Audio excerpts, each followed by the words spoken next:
Hello mga boss, ako po. Bago tayo magpalitada mga boss, kailangan natin tanggalin yung mga nakabukol na natin tatandaan niya. Ayan. Nakabukol. Para pag nagpahid na tayo, hindi masyadong makapal. Ayan mga boss, lagi natin tatandaan po yan. Sa mga nagpapalitada, mga baguhan ng maso, dapat tinatanggal niyo po yan. Sisinsigin niyo.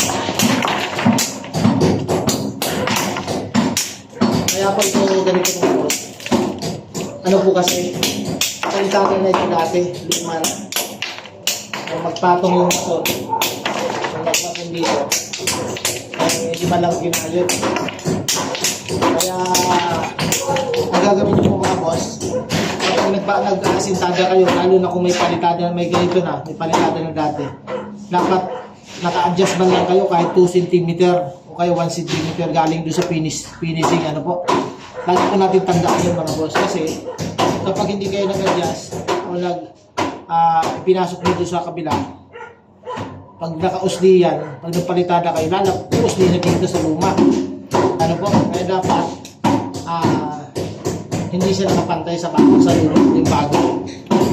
Ngayon, pagkatapos yung mag-asintada, dapat habang basa pa, kinakayod nyo po ito. Nagkakayo rin yung wala na sobra. Kaya ito, hindi po ginawa ng maso. Ano po yung gumawa. Hindi naman po tigos na yung gumawa ito. Tapos, ibang maso. Ano po, kaya dapat, alam natin gagawin natin. Para hindi na tayo magsinsil, mga boss. Tayo, magsinsil pa si Boss Ray, oh. Diba? Ano po, yan po, secret na yan. Ano po. Pag hindi po natin sininsin yan mga boss, ang mangyayari dyan, mas makapal na yan, hindi na pantay, usli na. Diba? Yan o, usli pa. At lahat, aalihin natin.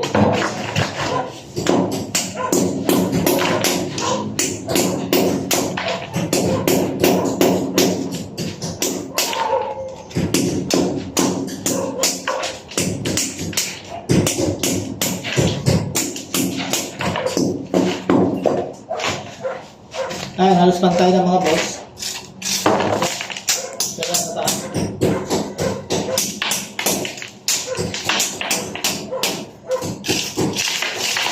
Ayan, ito mga boss. Isa pa, bago tayo magpalitada, dapat malinis. Wala yan, no? Mawalisin natin yan.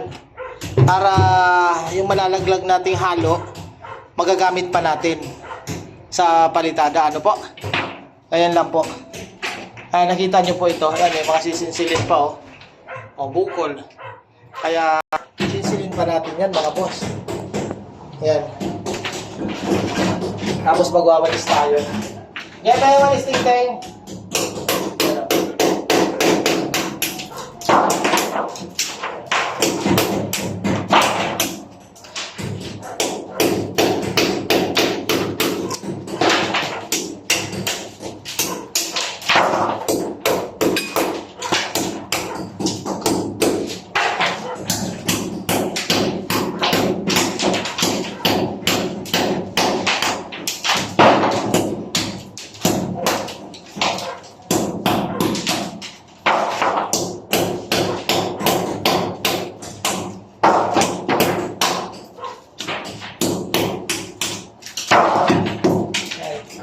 Okay na mga boss, nasisil na natin. Ngayon, tuloy-tuloy na trabaho natin mga boss dahil na naihatid na po namin kahapon ang Supremo sa kanyang huling hantungan. Kaya nakatulog na tayo ng maayos. Halos may isang buwan po tayo hindi nakatulog mga boss, kaya masakit sa ulo. Pero tiis-tiis lang, ganoon talaga, kaibigan natin yun eh. Ngayon mga boss, tatandaan, ano po? Yan, pag nagpalitada, pag nag-asintada, kakayurin niyo po yung ganito. Ayan, yan. Para pantay, para pag nagpalitada po kayo, hindi mahirap, hindi makapal, hindi masyadong makapal. Kasi nagtatanong naman, gaano ba kakapal ang standard ng plastering? Ano po, doon sa mga baguhan. Ang pinaka-standard po talaga niyan dapat, hindi siya sobrang nipis. Dapat mga 2 cm po ang palitada po natin yung kapal. Para maganda na po yun. Huwag naman po sobrang kapal. halimbawa, nagpa 5 cm ka na, minsan 2 inches na, ang kapal na po nun, makawawa may-ari. Alam mo, kaya dapat nasa hulog lagi yung pader po natin, ano po mga boss, yung asintada natin. Pwede po ba mag-plastering ng 1 cm? Wala tayong magagawa mga boss, kung hinulugan nyo po ito, pag hinulugan nyo itong pader, at sa taas, makapal, manipis sa baba, alangan naman na susobrahan nyo pa. Siyempre, ano yung nasa hulog? Kung 1 cm sa baba, sa taas 5 cm, wala kayong magagawa doon kasi nasa hulog na yun.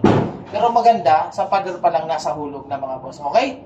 Sige po, yan po. Ingat po mga boss at abangan nyo po. Tingnan natin kung matatapos natin itong palitadahan ngayon dito. Kung mamaya po, palitadahan po natin. Paikot. Ayan. Ipinis po natin yan kasi pinalitadahan na nila yung baba. Hindi naiwan yung taas. Tingnan natin kung matatapos natin ito ng isang araw mga boss. Kasama yung retouching yan mga boss. Ano po? Para bukas, sa baba naman tayo. Yun naman ang papalitadahan natin. Ano po? Okay po mga boss, ingat po. Suportahan nyo po, Boss Ray TV channel po sa YouTube. Salamat po sa inyo ng marami. Ingat po kayo. Mabuhay po kayo mga boss at ingat-ingat sa mga kapwa ko po construction workers. Mag-ingat po kayo lagi mga boss. Bye-bye!